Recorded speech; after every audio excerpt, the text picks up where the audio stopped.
Madame, Messieurs, bienvenue à suivre cette actualité internationale sur Kivu Morning Post. Devant les sièges de l'ONU à New York, des jeunes Tutsis congolais vivant dans la ville ont organisé une manifestation pour dénoncer ce qu'ils qualifient de génocide en cours contre le Tutsi en République démocratique du Congo. Ils ont appelé la communauté internationale à agir.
Le Conseil de sécurité de l'ONU a tenu le 22 juillet 2026 sa 10 200e séance consacrée au maintien de la paix et de la sécurité internationale.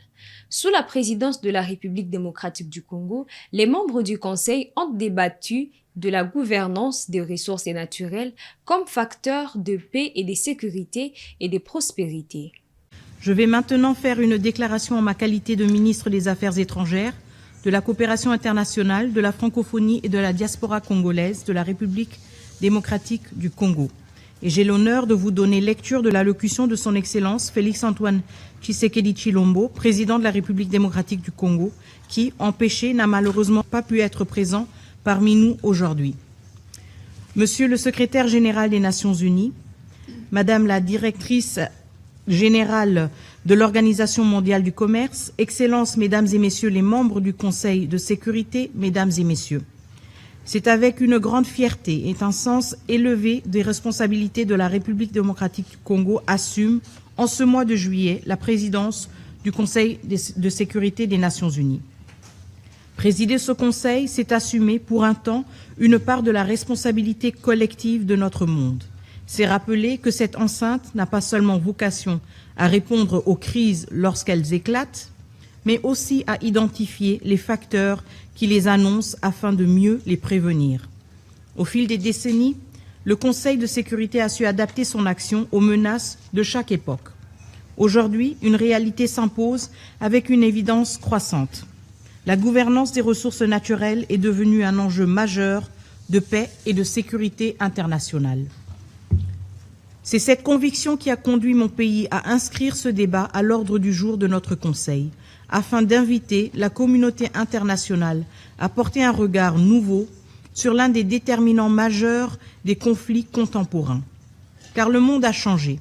Les minerais critiques, l'eau, les forêts, les ressources énergétiques, les terres arables et la biodiversité sont désormais au cœur de la transition énergétique, de la révolution numérique, de la sécurité alimentaire et du développement économique.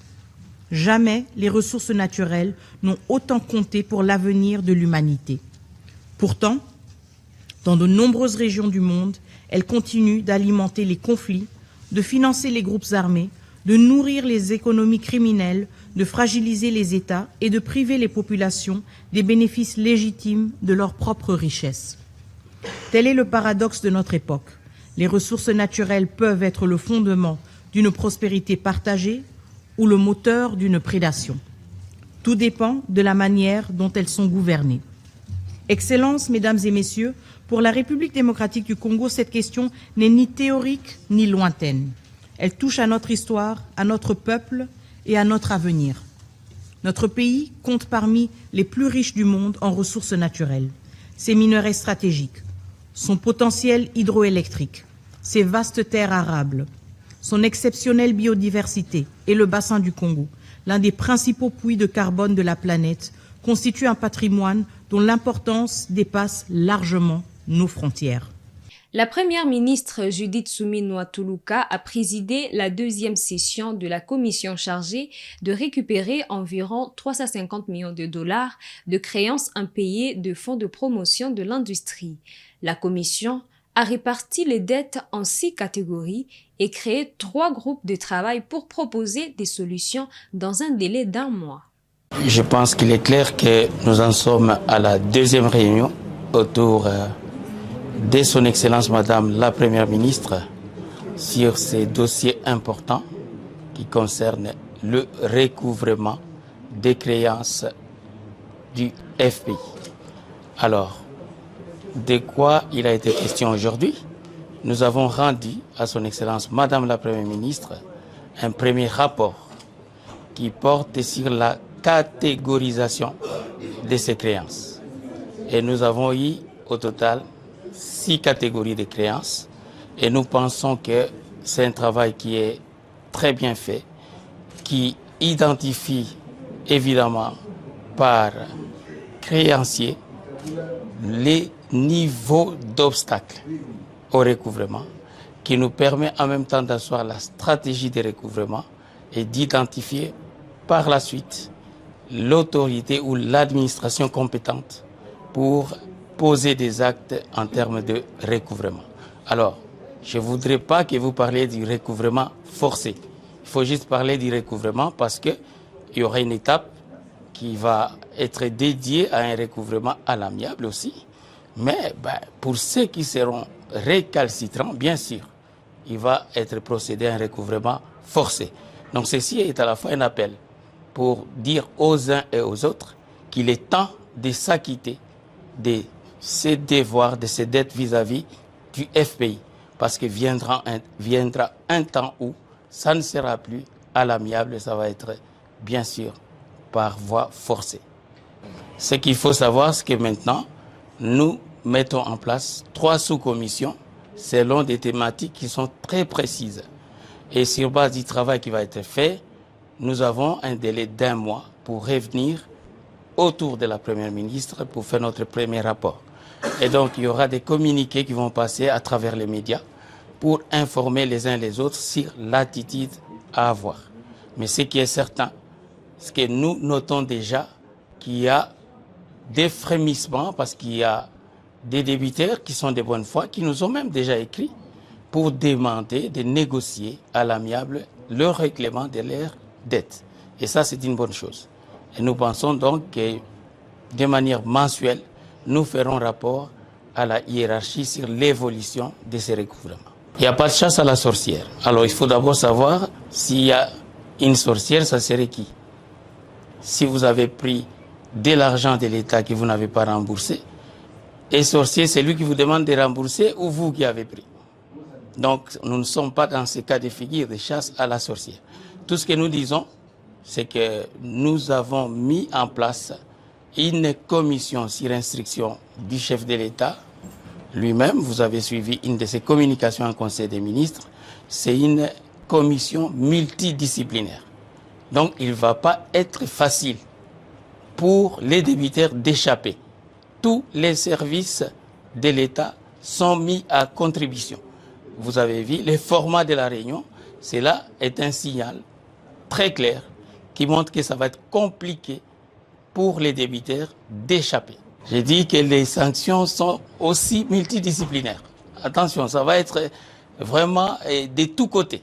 Le chef d'État et de gouvernement de la CEDEAO ont confirmé le lancement de la monnaie unique ECO en 2027. La première phase concernera uniquement le pays qui respecte le critère de convergence économique. Les chefs d'État et de gouvernement de la CEDEAO, la communauté économique des États de l'Afrique de l'Ouest, ont réaffirmé leur engagement à lancer la monnaie unique ECO en 2027 tout en optant pour une approche progressive qui permettra aux seuls États remplissant les critères de convergence d'intégrer la première phase du projet. Réunis dimanche 19 juillet en Sierra Leone à l'occasion de leur 69e session ordinaire, les dirigeants ouest-africains ont présenté l'ECO comme un levier essentiel pour approfondir l'intégration économique régionale et promouvoir une croissance durable, résiliente et inclusive. Ils ont décidé que la monnaie unique sera d'abord adoptée par les pays prêts à y participer, tandis qu'un accompagnement sera accordé aux autres États afin de faciliter leur adhésion ultérieure. Cette orientation marque une évolution par rapport au sommet d'Abuja de décembre 2025, où la conférence des chefs d'État avait fait part de sa préoccupation face au progrès insuffisant de la convergence macroéconomique et au retard enregistré dans la mise en œuvre de la feuille de route de l'ECO.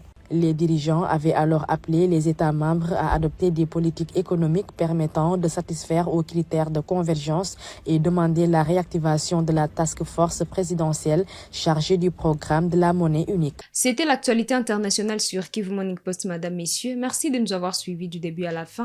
On se retrouve dans des prochaines actualités. Portez-vous bien.